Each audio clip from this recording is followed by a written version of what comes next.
Ito na yung huli natin. Hindi ko kasi nadala yung cellphone ko kaya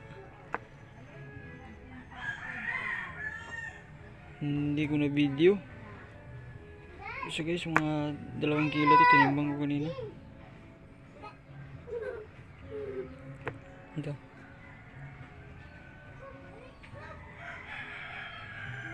Unang huli. Basta pag-vlog ko, pag-vlog ko ng igat hunting. Shout out sa inyo dyan.